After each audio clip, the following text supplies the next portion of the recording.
오늘의 말씀은 히브리서 12장 18절에서 24절, 28절 말씀입니다. 너희는 만질 수 있고 불이 붙는 산과 침침함과 흑암과 폭풍과 나팔 소리와 말하는 소리가 있는 곳에 이른 것이 아니라 그 소리를 듣는 자들은 더 말씀하지 아니하시기를 구하였으니 이는 짐승이라도 그 산에 들어가면 돌로 침을 당하리라 하신 명령을 그들이 견디지 못함이라. 그 보이는 바가 이렇듯 무섭기로 모세도 이르되 내가 심히 두렵고 떨린다 하였느니라. 그러나 너희가 이른 곳은 시온산과 살아계신 하나님의 도성인 하늘의 예루살렘과 천만 천사와 하늘에 기록된 장자들의 모임과 교회와 만민의 심판자이신 하나님과 및 온전하게 된 의인의 영들과 새 언약의 중보자이신 예수와 및 아벨의 피보다 더 나은 것을 말하는 뿌린 피니라. 그러므로 우리가 흔들리지 않는 나라를 받았은즉 은혜를 받자. 이로 말미암아 경건함과 두려움으로 하나님을 기쁘시게 섬길지니.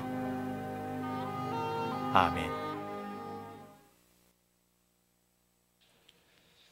네, 우리 한 주간의 장마가 그치고 날씨가 많이 화창해졌습니다.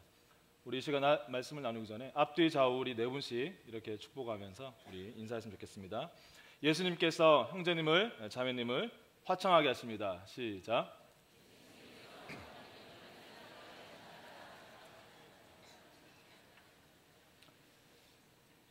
별로 화창하지 않으시는데 말씀이 끝나면 화창해질 줄로 믿습니다. 혹시 여러분 산을 좋아하십니까? 요즘은 그 등산복이 거의 뭐 일상의 패션이 될 만큼 많은 분들이 또 산을 좋아하고 등산을 많이 하시는 것 같습니다. 개인적으로는 별로 산을 좋아하지 않습니다. 힘들어서 등산이. 대신 제가 아침 저녁으로 우리 집이 저기 처지동에 있는데 아침에 걸어서 한 35분 이렇게 출근하고 또 교회에서 일 마치고 퇴근할 때 우리 걸어서 한 35분씩 이렇게 하루에 한 1시간 10분 정도 이렇게 제가 걷기를 하는데 굉장히 도움이 많이 됩니다. 오늘 또 드림뉴스에서도 우리 걷기에 대해서 나왔는데 혹시 운동 안 하신 분들이 계시면 걷기 운동을 강력하게 추천해 드립니다. 오늘 우리가 함께 보았던 히브리서 이 본문에 보니까 이 히브리서 기자가 시내산과 시온산이라는 이 두 개의 산을 매개로 옛 언약인 율법과 그리고 새 언약인 복음의 그 특징에 대해서 대조시키면서 설명하고 있습니다. 우리 18절에서 21절의 전반부는 바로 예수님께서 이 땅에 오시기 전 그 구약 시대의 그 신앙의 특징을, 그리고 우리 22절부터 24절의 그 후반부의 말씀은 예수님께서 오심으로 말미암아 시작된 우리 신약 시대의 복음교회의 특징에 대해서 설명하고 있습니다. 먼저 우리 시내산에 대해서 한번 살펴보겠습니다. 여러분, 시내산이 어떤 산입니까? 우리가 잘 아시는 것처럼 양을 치던 모세가 불타는 떨기나무에서 하나님의 음성을 듣습니다. 자, 네 백성을 이끌고 이집트에서 네 백성을 이끌고 나와라. 이렇게 하나님의 소명을 받는 그러한 산이었고, 동시에 우리가 잘 아시는 것처럼 모세가 그 이스라엘 백성들을 이집트에서 탈출시켜서 이제 나와서 이 시내산 앞에서 바로 하나님의 율법과 십계명을 받게 되는 그러한 장소가 바로 우리 시내산입니다. 그 후에 이제 우리 이 시내산이 이스라엘 백성들에게는 우리나라 사람들이 생각하는 백두산하고는 비교되지 않는 훨씬 더 그들의 정체성을 확립하는 그러한 산으로 우리는 있는 것을 알게 됩니다. 18절에서 21절 말씀은 특별히 출애굽기에 19장부터 20장에 나와 있는 이집트를 탈출한 그 이스라엘 백성들이 십계명과 그 율법을 받을 때 그 장면을 아주 압축적으로 짧은 구절에 묘사하고 있습니다. 거기에는 그 시내산의 특징 7가지를 이야기하면서 구약 시대의 그 교회의 모습, 그 특징이 무엇인지를 우리 히브리서 기자가 우리에게 말씀해주고 있습니다. 18절 19절에서 말씀하기를 너희는 만질 수 있고 불이 붙는 산과 침침함과 흑암과 폭풍과 나팔 소리와 말하는 소리가 있는 곳에 이른 것이 아니라 이렇게 말씀합니다. 지금 히브리서 기자가 말하고 싶어 하는 것은 뭐냐면 유대교에 있다가 예수님을 통해서 기독교인이 됐는데 이제 너희들이 선 그 터전은 과거에 너희들의 조상이 섬겼던 그런 신의 산과 같은 이러한 산이 아니라 새로운 산이다라는 것을 말하기 위해서 이렇게 논리를 펼쳐가고 있습니다.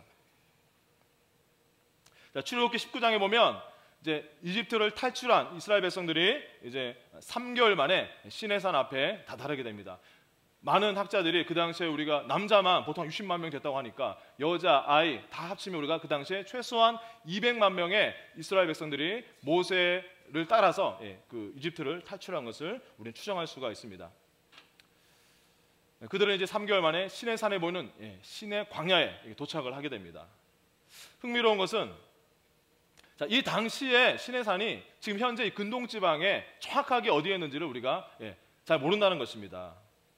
사전에 보시면 우리가 흔히 통상적으로 우리가 뭐 성경책을 사거나 또 우리 뭐 성경 지도 책을 보면 대부분 말하는 것이 저기 시나이 반도 꼭지점에 있는 저 부분이 이제 시내산이었다 이렇게 우리가 말하고 있고 저도 그렇게 알고 있습니다.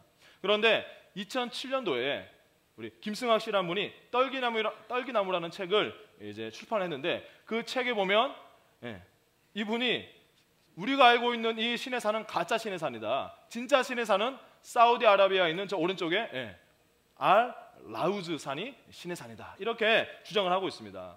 이 저자는 당시의 신분이 뭐였냐면 사우디아라비아 왕실의 주치의였습니다.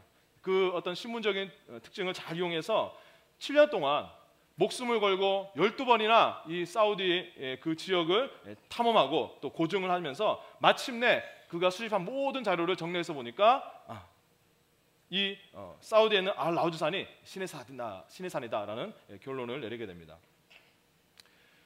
뭐 여러 가지 많은 그 또 근거들을 그 저자가 얘기하는데 뭐 상징적으로 대표적으로 하나만 제가 보여드리면 지금 저 사진에 보게 되면 우리가 아까 시내산은 불 붙는 산, 어두운 산이라고 했습니다. 여호와가 강림하실 때 이 시내산에 불이 막 붙었는데 공교롭게도 이 알 라우즈 산의 꼭대기 보니까 불에 탄 것처럼 그을린 그런 모습이 있는 것을 보게 됩니다. 오늘은 시간 관계상 더 뭐 많은 것들을 말씀드릴 수는 없지만 이제 우리 다음 주부터 본격적인 우리 휴가철이 시작되는데 제가 추천하기로는 여러분들 휴가 떠나실 때 이 떨기나무라는 책을 한번 가지고 휴가를 떠나보시기를 권합니다. 그 어떤 추리 소설이나 어떤 책보다 훨씬 흥미롭고 재미있는 휴가를 보내실 수 있을 것입니다. 어쨌든 시내산의 위치가 정확하게 어디인지 우리는 알 수 없고 아직 증명되진 않았지만 분명한 것은 이 시내산이라는 것은 여기서 지금 말하는 이 시내산은 지금 가설로 떠오른 그 몇몇 장소들 중에 분명히 한 군데는 이 출애굽기에 나오는 시내산이 있다라는 것입니다. 결국 이 히브리서 기자가 이걸 통해서 말하고 하는 것은 뭐냐면 바로 이 지상에 존재하는 또 눈으로 볼 수 있고 만질 수 있는 이 시내산처럼 옛 언약의 율법 아래에 있었던 그 구약 시대의 그런 신앙의 가장 큰 특징이 뭐였냐면 바로 외형적이었다라는 것을 말하고 있는 것입니다. 그래서 우리 율법 아래에서는요, 우리가 여자를 보고 음욕을 품어도 겉으로 해코지를 하지 않고 어떤 행동을 하지 않으면 그것은 율법 아래에서는 죄가 아닙니다. 이렇게 외형적인 모습이었다. 자, 이어지는 시내산의 특징은 불이 붙고 침침하고 검은 구름과 폭풍의 산이었다 이렇게 말씀하고 있습니다. 출애굽기 19장 16절에서 18절 말씀해 보면 이스라엘 백성들이 시내산 앞에 도착한 지 3일째 날 아침에 그들이 목격한 장면을 기록하고 있습니다. 제가 읽어드리겠습니다. 셋째 날 아침에 우레와 번개와 빽빽한 구름이 산 위에 있고 시내산에 연기가 자욱하니 여호와께서 불 가운데서 거기 강림하심이라. 자, 이 그림처럼 시내산은 암흑만이 있고 이 구약시대 이 시내산처럼 구약시대 또한 아직 빛 대신 예수 그리스도 그분의 진리가 다 계시되지 않고 오시지 않았기 때문에 어두운 그림자와 유형에 감춰져 있는 그러한 시기였다고 말하고 있습니다. 그래서 여러분들이 아마 많은 분들이 성경 통독을 하고 계실 텐데 성경을 읽다 보면 특별히 구약 성경을 읽을 때 우리가 굉장히 하나님의 계시가 모호하고 좀 답답함을 느끼는 저는 이유가 거기에 있다고 생각을 합니다. 자, 마지막으로 이 시내산의 특징은 무엇이었습니까? 나팔 소리와 말하는 소리가 있었습니다. 출애굽기 19장 19절에 보면 나팔 소리가 점점 커질 때에 모세가 말한즉 하나님이 음성으로 대답하시더라. 여러분 한번 상상해 보십시오. 여러분들이 지금으로부터 3,400년 전에 그 이스라엘 백성들과 함께 그 어두침침한 시내산 앞에서 서 있는데 땅이 떨릴 만큼 그 엄청난 나팔 소리와 그리고 모습은 보이지 않지만 웅웅거리는 하나님의 음성이 들린다고 한번 여러분 생각해 보십시오. 얼마나 두렵고 얼마나 무섭겠습니까? 하나님께서 이 이스라엘 백성들에게 하시는 그 말씀이 그들을 너무도 두렵게 만들었기 때문에 오늘 본문 19절에 보니까 그 소리를 듣는 자들은 더 말씀하지 아니하시기를 구하였다고 이렇게 기록하고 있습니다. 하나님의 음성 듣는 것 자체가 두려움이고 무서웠기 때문에 하나님이 더 말씀하기를 원하지 않았다. 심지어 21절에 보니까 모세조차도 내가 심히 두렵고 떨린다 이렇게 고백하고 있습니다. 그들은 오늘 본문 20절에 말하는 것처럼 이는 짐승이라도 그 산에 들어가면 돌로 침을 당하리라 라는 그런 무시무시한 하나님의 명령도 견디지 못할 정도로 두려워했습니다. 출애굽기 19장 8절에 보면 이스라엘 백성들이 아직 십계명과 율법을 받기도 전에 모세에게 자신만만하게 이렇게 말합니다. 여호와께서 명령하시는 것은 무엇이든지 우리가 다 행할 것입니다. 우리는 할 수 있습니다. 어떤 계명인지 주십시오. 자, 이렇게 말하는데 하나님이 그런 이스라엘 백성들의 그런 교만함이 거슬렸던 것일까요? 오늘 출애굽기 19장 12절 13절에 보니까 하나님이 아주 싸늘하고 요즘 속된 말로 요즘 말로 어마무시한 그러한 하나님이 선을 긋고 그들에게 선포하십니다. 너는 백성을 위하여 주의 경계를 정하고 이르기를 너희는 삼가 산에 오르거나 그 경계를 침범하지 말지니 산을 침범하는 자는 반드시 죽임을 당할 것이라. 그런 자에게는 손을 대지 말고 돌로 쳐 죽이거나 화살로 쏘아 죽여야 하리니 짐승이나 사람을 막론하고 살아남지 못하리라. 여러분 짐승이 뭘 합니까? 아무것도 알지 못한 짐승이라도 그 경계를 넘어서 침범하면 그것마저도 죽이라고 지금 하나님이 말씀하고 계십니다. 자, 이렇듯 구약시대는 무섭고 바로 두려운 그런 섭리에 속해 있었습니다. 동시에 이 구약시대는 굉장히 제한적이었습니다. 우리 잘 아시는 것처럼 시내산에 출입할 수 있는 사람은 단 2명이었습니다. 누굽니까? 모세와 아론입니다. 정리하면 이스라엘 백성들이 율법을 받았던 이 시내산은 만질 수 있고 불이 붙고 침침하고 흑암이 가득하고 폭풍과 나팔 소리와 두려운 음성이 있었습니다. 우리는 이것을 통해서 옛 언약의 율법 아래에 있던 그 구약시대는 바로 참으로 그 당시에 이 구약시대의 교회의 모습은 외형적이었고 어둡고 모호하고 너무도 두렵고 제한적이었다는 것을 우리는 짐작할 수가 있는 것입니다. 자, 구약시대 성도들에게 하나님 하면 가장 먼저 떠오르는 이미지가 무엇이었을까요? 그것은 바로 두려우신 하나님, 무서운 하나님이었을 것입니다. 작년에 미국에서 초등학생들에게 자, 얘들아, 하나님 하면 가장 먼저 떠오르는 것을 한번 그려봐라 라고 했더니 이 초등학생들이 가장 많이 그린 그림이 무엇인지 아십니까? 경찰관 그림이었습니다. 하나님은 사랑이신데 오늘날에도 이처럼 많은 사람들이 하나님에 대해서 많은 오해를 하고 있다는 것입니다. 자, 그러면서 그들을 그 두려운 하나님 앞에서 그들이 받은 율법을 그들은 노력과 행위로 지키려고 고군분투하면서 자신의 구원을 이루려고 그들은 애쓰고 힘썼습니다. 그러나 그것은 불가능한 것이었습니다. 이에 반해서 하나님의 아들 예수님으로 말미암아 우리가 이르게 된 그 시온산은 완전히 다른 산이었습니다. 앞서 시내산이 이 구약시대의 특징을 잘 보여주었던 것처럼 오늘 이 본문의 후반절에 이 시온산으로 상징되는 이 예수님을 통해서 시작된 이 신약시대의 복음교회의 이 특징은 바로 이 시온산을 매개로 풀어가고 있습니다. 자, 여기 사진 보시면 혹시 아마 여기 가보신 분들이 계실지도 모르겠습니다. 저기 보이는 것이 예루살렘 시온산에 있는 예루살렘 도시의 전경입니다. 저는 2004년도에 제가 다니고 있던 신학대학원 우리 학생 임원들하고 이제 이 이스라엘을 갔었습니다. 그래서 요르단, 시리아, 이스라엘 성지순례를 했었는데 여기 보시면 여기 성전산 이 부분이 원래는 솔로몬이 하나님께 1천 번제를 드리면서 하나님을 예배했던 그런 장소였습니다. 근데 지금은 이곳이 뭡니까? 이것은 바로 이슬람 회교도들의 사원으로 바뀌었습니다. 그리고 우리가 잘 아는 그 유명한 황금동 사원, 이 건물은 무슬림들이 가장 자랑스러워하는 그 이슬람의 대표적인 건축물 중에 하나가 되었습니다.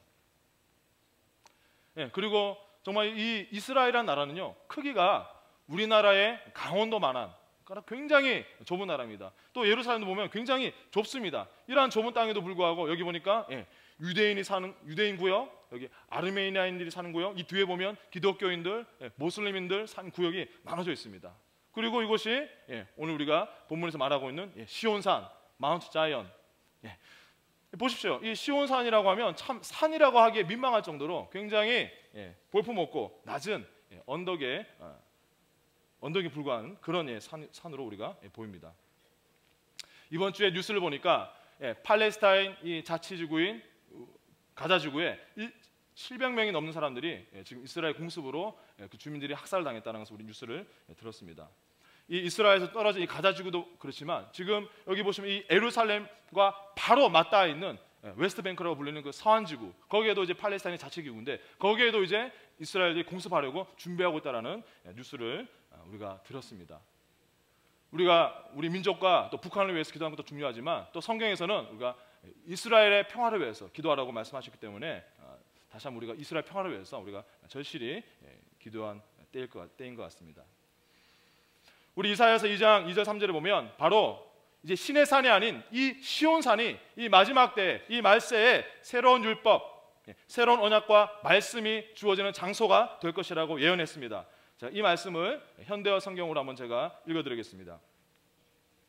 마지막 때에는 여호와의 성전이 있는 시온산이 세계에서 가장 유명한 산으로 알려질 것이며 수많은 민족들이 그리로 몰려들어 이렇게 말할 것이다. 자, 여호와의 산으로 올라가자. 이스라엘의 하나님이 계시는 성전으로 올라가자. 그가 우리에게 진리를 가르치실 것이며 우리는 그 진리대로 살 것이다. 이것은 율법이 시온에서 나오고 여호와의 말씀이 예루살렘에서 나올 것이기 때문이다. 3400년 전에 하나님께서 모세를 통해서 그 백성들의 죄와 한계를 깨닫게 하시기 위해서 율법을 주셨는데 이제는 이 마지막 때 이 신약 시대에는 하나님께서 예수님을 통해서 능히 우리를 구원할 수 있는 진리의 복음을 주신 것입니다. 여러분, 복음이 무엇입니까? 무엇이 그렇게도 기쁘고 복된 소식이어서 우리가 우리 이웃에게 뿐만 아니라 정말 저 멀리 해외에 있는 사람들에게도 왜 우리가 그렇게 전하고 증거하고 싶어하는 것입니까?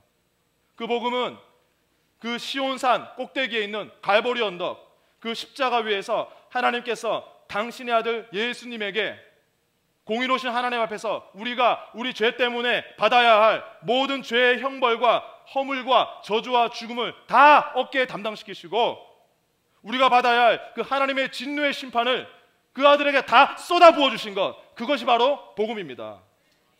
예수님은 십자가에서 마지막으로 외치셨습니다. 다 이루었다. It's finished. 헬라어로 테텔레스타이.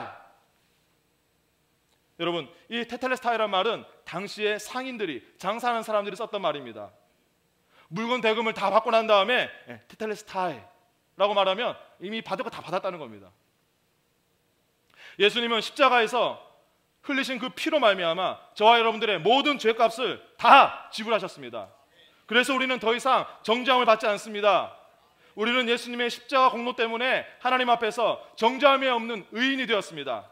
로마서 5장 19절은 분명히 말씀합니다. 한 사람이 순종하지 아니함으로 많은 사람이 죄인 된 것 같이 한 사람, 예수님 한 분이 순종하심으로 많은 사람이 의인이 되리라.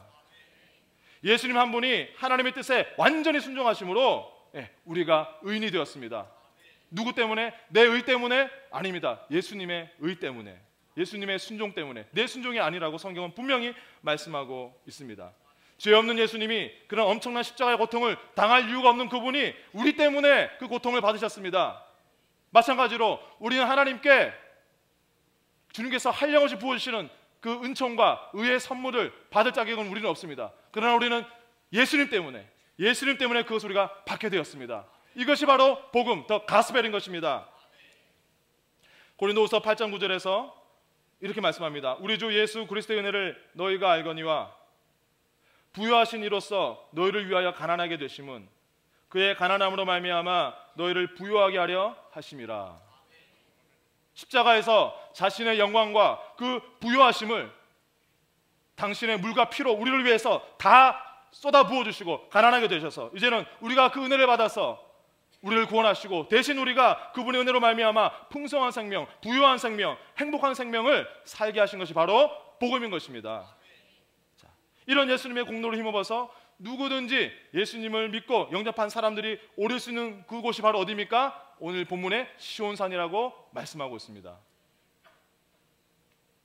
히브리서 기자가 이 시내산 율법 중심의 구약교회의 특징을 7가지로 설명했던 것처럼 본문 22절부터 시작되는 예수님이 인도하신 이 시온산 중심의 신약 시대의 이 특징도 7가지로 설명하고 있습니다. 이 히브리서 기자는요, 여러분 히브리서를 읽어보시면 굉장히 논리적이고 치밀합니다. 그러면서 왜 예수님이 그 어떠한 분보다 탁월하신지를 반박할 수 없게 변증하고 있는 것을 우리가 보게 됩니다.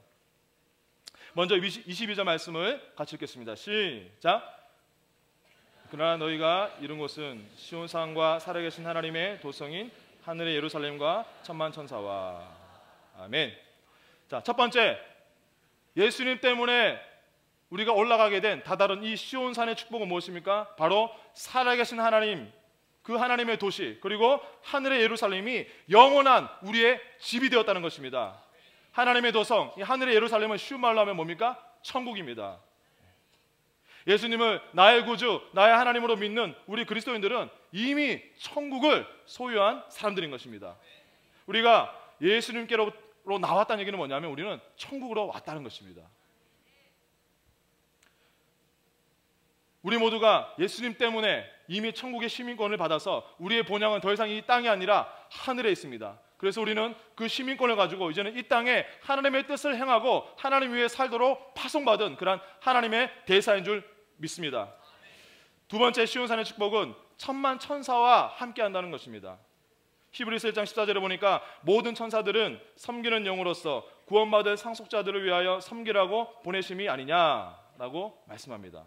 여러분, 하나님은요, 우리들의 유익을 위해서, 우리를 섬기는 일을 하게 하기 위해서, 우리들의 길을 인도하기 위해서 천사들을 우리에게 보내서 지금 천사들이 우리를 위해서 끊임없이 일하고 있는 것입니다. 자, 여러분 주변 한번 보시기 바랍니다. 천사들 보이시죠? 지금 한번 우리 천사들에게 수고가 많으십니다. 한번 인사하겠습니다. 시작. 우리 옆 사람을 천사로 이렇게 착각하시는 분들 계신 것 같네요. 여러분 2, 3절에 보면 이제 이 시온산의 3가지 축복이 함께 한꺼번에 나옵니다. 같이 읽겠습니다. 시작. 하늘에 기록된 장자들의 모임과 교회와 만민의 심판자이신 하나님과 및 온전하게 된 의인의 영들과. 자, 세 번째 시온산의 축복은 우리가 예수님을 통해서 하늘에 기록된 장자들의 모임과 교회에 속하게 되었다. 그 교회 멤버십을 가지게 됐다는 것입니다. 누가복음 10장 20절에 보니까 예수님이 이렇게 말씀하십니다. 그러나 귀신들이 너희에게 항복하는 것으로 기뻐하지 말고 너희 이름이 하늘에 기록된 것으로 기뻐하라 하시니라. 여러분, 예수님을 믿어서 시온산에 이른 우리 그리스도인들, 크리스찬들은 여러분들의 모든 우리의 이름이 바로 하늘에 기록되어져 있습니다. 할렐루야! 로마서 8장 9절 말씀해 보면 바로 이 하늘의 장자가 누구인지에 대해서 잘 설명해주고 있습니다. 하나님이 미리 아신 자들을 또한 그 아들의 형상을 본받게 하기 위하여 미리 정하셨으니 이는 그로 많은 형제 중에서 맏아들이 되게 하려 하심이라. 자, 이 말은 하나님께서 이미 태초에 창세전에 우리를 택하셔서 우리로 하여금 예수님을 믿고 예수님을 닮아가게 하기 위해서 택하시고 부르셨다. 그래서 이제는 우리가 하나님의 유업과 기업을 상속받을 수 있는 장자로 맏아들로 삼아주셨다. 그 뜻입니다. 우리 오늘은 예수님 때문에, 예수님 덕분에 하나님 나라의 장자가 되었고 바로 그 장자들의 모임은 교회의 일원, 이 꿈의 교회 교인이 되었던 것입니다. 네 번째 시온산의 축복은 만민의 심판자이신 공의로우신 하나님과 영원히 함께한다는 것입니다. 여러분, 만약에 예수님이 아니었으면 공의로우신 하나님과 함께하는 것이 여러분 그게 가능했을까요? 얼마나 무섭고 두려운 일이 됐겠습니까? 그러나 예수님이 우리의 인도자여 우리의 친구 되셔서 우리는 기쁨으로 하나님과 함께 할 수 있게 되었습니다. 여러분 한번 가정해 보시기 바랍니다. 여러분들이 청소를 하려고 집에 아파트 현관을 다 열어놨습니다. 그런데 막 청소하고 있는데 그 열린 현관문으로 어떤 낯선 남자가 뚜벅뚜벅 걸어 들어오더니 거실에 있는 소파에 턱석 주저앉아서 아줌마 저 배고파요 밥 좀 주세요 라고 말한다면 여러분들은 어떻게 반응하시겠습니까? 굉장히 얌전하신 분들 같은데 아마 아파트가 떠나갈 정도로 비명을 지르고 경찰에 신고하고 난리가 났을 겁니다. 그런데 똑같은 그 사람, 그 남자가 이번에는 열린 그 문으로 혼자 들어오지 않고 그 집안에 그 아줌마의 아들이 그 남자의 손을 잡고 들어왔습니다. 같이 들어와서 문 열고 거실에 소파에 앉습니다. 그리고 그 아들이 말합니다. 엄마, 얘 내 친구인데요. 엄마, 우리 배고파서 그런데 밥 좀 주세요. 라고 한다면 여러분들은 어떻게 하시겠습니까? 신고해요? 아마 정상적인 우리 부모라면 그래 우리 아들 친구구나. 반갑다. 잘 왔다. 그래 내가 맛있는 거 차려줄게 하고 맛있는 식사를 대접하지 않겠습니까? 마찬가지입니다. 우리의 가장 좋은 친구 대신 예수님 때문에 우리는 하나님 앞에서 값없는 은총받고 대접받습니다. 예수님의 공로 때문입니다.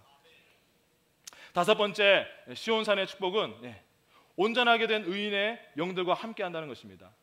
히브리서 12장 1절에서 이렇게 말씀합니다. 이러므로 우리에게 구름같이 둘러싼 허다한 증인들이 있으니 모든 무거운 것과 얽매기 쉬운 죄를 벗어버리고 인내로써 우리 앞에 당한 경주를 하며 오직 예수님의 십자가의 공로와 그분의 의를 의지하여서 의인된 우리의 믿음의 선배들이 지금 구름같이 우리를 둘러싸서 우리의 믿음의 경주를 보면서 힘내라, 그래 잘하고 있다, 일어나라 응원하고 있다고 말씀하고 있습니다.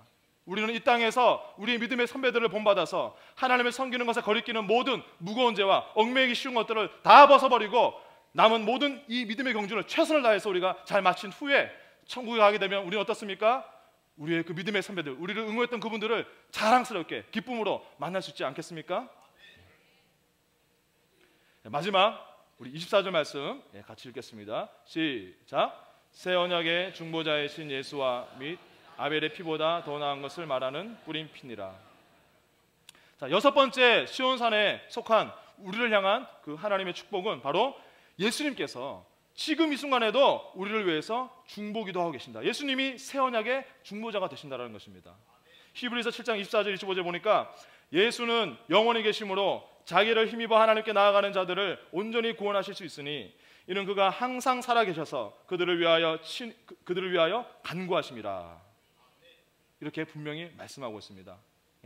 여러분들이 나를 위해서 기도하는 사람들이 많지 않다라고 낙담하지 마십시오. 지금 누가 기도하고 계십니까? 예수님이 여러분들을 위해서 기도하고 계십니다.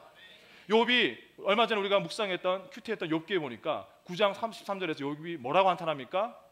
아이고 그 욥이 정말 상상하지 못하는 그 고통 앞에서 만약에 누가 하나님의 손을 잡고 내 손을 잡아서 그 가운데서 중재하고 중보할 사람이 있었다라면 하고 한탄합니다.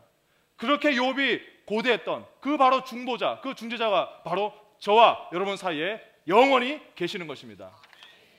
마지막 일곱 번째 우리 시온산의 축복은 아벨의 피보다 더 나은 것을 말하는 예수님의 뿌린 피입니다.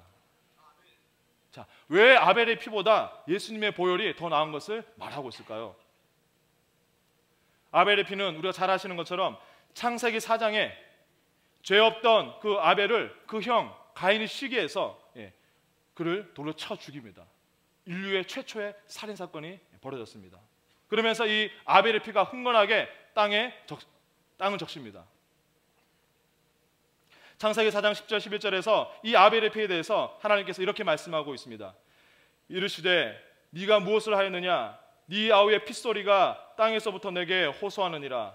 땅이 그 입을 벌려 네 손에서부터 네 아우의 피를 받았은즉 네가 땅에서 저주를 받으리니. 여러분, 가인이 동생 아벨을 죽였을 때 이 아벨의 피가 땅에서부터 이렇게 울부짖습니다. 복수하라. 내 삶 가운데 아무런 죄를 내가 짓지 않았는데 나는 죽임을 당했다. 나를 위해서 정의를 실행하라, 공의를 실행하라. 이렇게 아벨의 피는 저주와 연결되어졌습니다. 그러나 이 아벨과 마찬가지로 예수님께서는 아무런 죄가 없는 그분이 2000년 전 갈보리 언덕 십자가 위에서 죽임을 당하시고 그분의 그 피를 흘리셨을 때도 예수님의 그 보배로운 피가 울부짖습니다. 그들을 용서하소서, 그들을 받아주소서, 아버지여, 주의 팔로 그들을 받아들여 주소서. 예수님의 그 피, 십자가의 보혈은 모든 이들에게 저주가 아니라 축복과 은혜를 주십니다. 모든 이들로 하여금 하나님 앞에 나아가기만 하면 그 피에 의지하여서 영원한 생명을 받습니다. 그래서 예수님의 피가 아벨의 피보다 더 나은 것을 말하는 뿌린 피라라고 말씀하고 있는 것입니다. 히브리서 기자는 10장 19절 20절에서 예수님의 보혈의 효력에 대해서 이렇게 말씀합니다. 그러므로 형제들아, 우리가 예수의 피를 힘입어 성소에 들어갈 담력을 얻었나니 그 길은 우리를 위하여 휘장 가운데 열어놓으신 새로운 살 길이요, 휘장은 곧 그의 육체니라. 우리는 예수님의 보혈을 지나서 예수님이 자신의 몸을 희생해서 찢으시면서 열어놓으신 하늘을 향한, 하나님을 향한 새로운 살 길로 우리를 인도하시고, 우리가 날마다 이제는 빈번하게 그 길로 나가면서 부끄러워하고 두려워하는 것이 아니라 담력을 얻어서 담대하게, 내가 범죄했지만 또 내가 부족하지만 그럼에도 불구하고 예수님의 그 보혈을 의지하여서 나아가게 만드신 것이 바로 예수님의 보혈의 은혜인 것입니다. 자, 이렇게 예수님을 통해서 이런 엄청난 시온산의 축복을 받고 있는 저와 여러분은 과연 이 시온산 안에서, 여기서 말하는 시온산, 눈에 보이는 시온산이 아닙니다. 아까 말씀드렸죠? 하나님의 도성, 이 하나님의 나라, 우리가 하나님의 백성으로서, 자녀로서 우리는 어떻게 살아가야 할까요? 우리 28절 말씀 같이 읽겠습니다. 시작. 그러므로 우리가 흔들리지 않는 나라를 받았은즉 은혜를 받자. 이로 말미암아 경건함과 두려움으로 하나님을 기쁘게 섬길지니. 아멘. 예수님을 믿고 하나님의 자녀가 된 우리들은 흔들리지 않는 영원한 하나님의 나라를 유업으로 받았습니다. 받을 것도 아니고 받고 있는 것도 아니고 받았습니다. 그것은 신의 산의 약속처럼 외형적인 것이 아닙니다. 비록 우리 눈에 보이진 않지만 실제하고 또 이 땅에서부터 우리는 예수님을 통해서 들어갈 수 있는 그 나라인 것입니다. 그 나라는 이 신의 산처럼 제한적이고 제약적이지 않습니다. 누구든지 예수님을 믿기만 하면 다 그 나라에 들어갈 수가 있는 것입니다. 예수님을 믿고 하나님의 자녀가 되어서 이 시온산에 서게 된 우리 그리스도인들이 살아가야 하는 삶에 대해서 가장 대표적인 특징이 오늘 23절 후반절에 보니까 이렇게 말씀합니다. 은혜를 받자. 이로 말미암아 경건함과 두려움으로 하나님을 기쁘시게 섬길지니. 예수님 안에서 우리 정상적인 그리스도인이라면 우리 삶에서 자연스럽게 나타나야 될 특징이 두 가지가 있는, 그것이 뭐라고 말씀하고 있냐면 은혜와 기쁨이라고 말씀하고 있습니다. 히브리서 기자는 단순하고 분명하게 말합니다. 은혜를 받자. 여러분, 예수님과 함께하는 신앙은요, 받는 것에 익숙하고 더 받아서 더 누리는 것을 여러분들이 연습하고 배워야 되는 것입니다.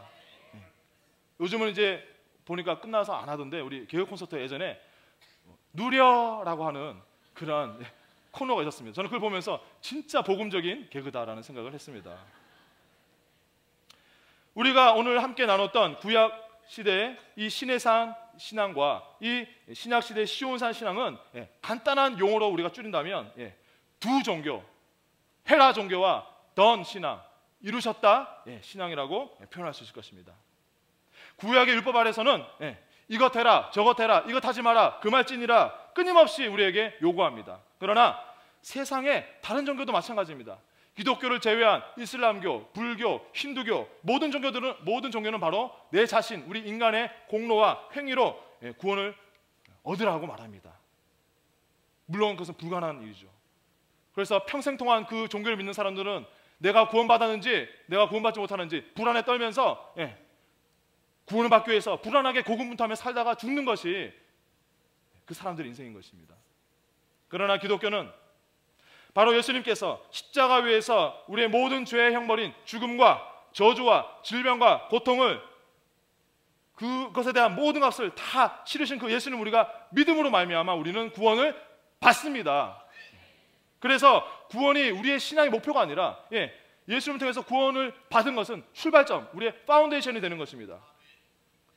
그래서 우리는 구원받은 하나님의 자녀로서 이 시온산 위에 견고하게 서서 예수님이 십자가에서 이미 다 이뤄놓으신 그 은혜를, 한량없는 그 은혜를 우리가 받고 누리고 감사하며 사는 것, 바로 이루셨다 신앙, 하셨다 신앙이 저와 여러분들의 신앙이 되어야 될 줄 믿습니다. 구약의 시내산 신앙은 항상 우리에게 요구했지만, 그러나 신약의 시온산의 신앙은 항상 은혜와 진리가 충만하시고 독생자 영광이 충만하신 예수님으로 말미암아 우리는 넘치도록 공급받는 것입니다. 요한복음 1장 16절에서 예수님의 은혜에 대해서 이렇게 말씀합니다. 우리가 다 그의 충만한 데서 받으니 은혜 위에 은혜로라. 여러분, 은혜 위에 은혜라는 이 헬라어 원문에 보게 되면 이 위에라는 말이 안티라는 헬라어로 쓰여져 있습니다. 여러분, 안티라는 말 많이 들으셨죠? 안티 기독교인, 안티 크리스천. 이 안티라는 말은 원래는 반대하는, 대적하는 이런 뜻이 있지만, 그러나 이 헬라어 안티는 이것 외에도 많은 뜻이 있습니다. 그 중에서 거의 이 신약 성경에서는 거의 90% 이상 바로 이 안티라는 말이 뭐뭐 대신에 라는 뜻으로 쓰여지고 있습니다. 그래서 우리가 안티라는 말을 그 의미로 우리가 해석한다면, 즉 예수님의 은혜는 바로 뭡니까? 은혜, 첫 번째 은혜 대신에 또 두 번째 은혜가 오고 또 세 번째 은혜가 오고, 그 은혜 대신에 또 그때 필요한 은혜가 온다. 바로 그렇게 말씀하고 있는 것입니다. 우리가 맨 먼저 받았던 첫 번째 큰 구원의 큰 은혜 파도가 무엇입니까? 바로 구원입니다. 우리는 구원의 은혜의 파도를 다 받았습니다. 그리고 그 구원의 파도가 임하고 난 다음에 어떻습니까? 이제 네가 구원받았으니까 네 힘으로 살아가봐 라고 하는 것이 아니라, 하나님은 예수님을 통해서 그 이후에도 계속 구원의 파도 위에 첫 번째 파도 대신에 또 다른 은혜, 치유의 은혜, 회복의 은혜, 부흥의 은혜를 우리에게 부어주시는 분이신 것입니다. 이것을 가장 잘 표현한 찬송이 뭡니까? 예수의 사랑, 예수의 사랑, 바다 물결같이 내게 임하니 영광의 물결에 온전히 쌓여서 내 영혼의 기쁨 한량없도다. 아멘. 우리는 율법의 신의 산 위에 서서 그 구약시대 백성들처럼 하나님의 영광이 이루지 못하던 존재들이었습니다. 그런데 우리는 바로 이 예수님의 십자가의 공로, 이 보혈을 지나서 이 은혜 때문에 우리가 감히 은혜의 시온산 위에 서게 되었습니다. 그래서 하나님의 나라를 우리는 유업으로 받았습니다. 그런데 안타깝게도 어떤 사람들은 이 시온산 위에 섰음에도 불구하고 다시 우리는 신의 산으로 돌아가야 된다, 이렇게 주장하는 사람들이 있습니다. 예를 들어서 우리 제7일 안식교 같은 이 이단들은 뭐라고 말합니까? 예수님의 이 십자가의 공로가 불충분하다는 겁니다. 이것만으로 우리가 구원을 완성할 수 없다는 겁니다. 그래서 그들이 말하는 것은 다시 구약으로 돌아가서 구약의 율법을 우리가 최대한 노력해서 지켜야 된다. 그래서 예배도 토요일 날 드리면서 안식일을, 문자 그대로 안식일을 지키고 구약에서 금하지 말 음식 안 먹고 이렇게 해야지 우리는 구원을 안심할 수 있다, 그렇게 말하는데 그것은 비성경적인 논리입니다. 여기 계신 부모님들께서는 잘 아실 것입니다. 자기 자식이 부모인 여러분들의 눈치를 보고 두려워하면서 겉으로 보이는 행동만 그냥 그럴싸하게 해서 효도하면서 나중에 인정받아서 부모 유산이나 타려고 하는 그런 자식들을 여러분들이 보고 있다면 얼마나 우라통이 터지겠습니까? 그러나 건강한 부모라면 자기 자녀가 부모인 자신을 기뻐하고 부모가 베푸는 은혜를 감사하고 또 그 사랑을 마음껏 누리면서 그 자녀가 행복해지고 풍성해지고 그런 삶을 산다면 그것을 바라보는 부모의 마음이 얼마나 기쁘겠습니까? 바로 사랑과 은혜의 하나님이 우리의 그런 아버지 되십니다. 하나님 아버지는 우리 모두가 예수님을 통해서 이루신, 그리고 예수님을 통해서 공급하시는 그 풍성한 은혜를 우리가 받아 누리기를 원하고 계십니다. 히브리서 기자는 4장 6절에서 그래서 이렇게 말씀합니다. 예수님이 자신의 육신을 찢어서 그 희생에서 열어놓으신 새로운 살 길로 날마다 나아가서 때를 따라 돕는 은혜를 얻기 위해서 그 은혜 보좌 앞에 담대하게 나아가라, 이렇게 우리에게 명령하고 있는 것입니다. 저는 이 시간 이후로 여러분 모두가 예수님을 믿고 은혜의 시온산 위에 견고하게 서서 예수님이 다 이루어놓으신 그 시온산의 축복을 마음껏 누리게 되시기를 축원합니다. 그래서 이제는 여러분 모두가 아침에 일어나자마자 오늘은 내가 또 무엇을 얼마나 열심히 해서 또 그 목표를 채워야 되나, 이렇게 여러분들이 염려하고 걱정하면서 스트레스를 받는 그런 요구 중심의 율법주의적인 신앙이 아니라, 이제는 아침에 일어나서 야, 오늘은 하나님이 어떠한 내게 필요한 은혜를 넘치게 부어주실까, 어떤 은혜를 공급하실까 라고 믿음으로 기대하면서 그 은혜를 누리시길 바랍니다. 여러분들이 그날 회사에 중요한 프레젠테이션이 있습니까? 그러면 야, 하나님이 오늘 내가 PT가 있는데 얼마나 내게 큰 은혜를 부어주실까, 내가 예수님의 은혜로 얼마나 내가 잘하게 될까, 그걸 상상하시면 여러분들이 자신을 바라보면 낙담하지만 하나님의 공급하시는 바라보면 여러분들은 자신감이 생기고 더 잘할 수가 있는 것입니다. 바로 이렇게 예수님 중심, 은혜 중심의 삶을 사시는 여러분 되시기를 주의 이름으로 축원합니다.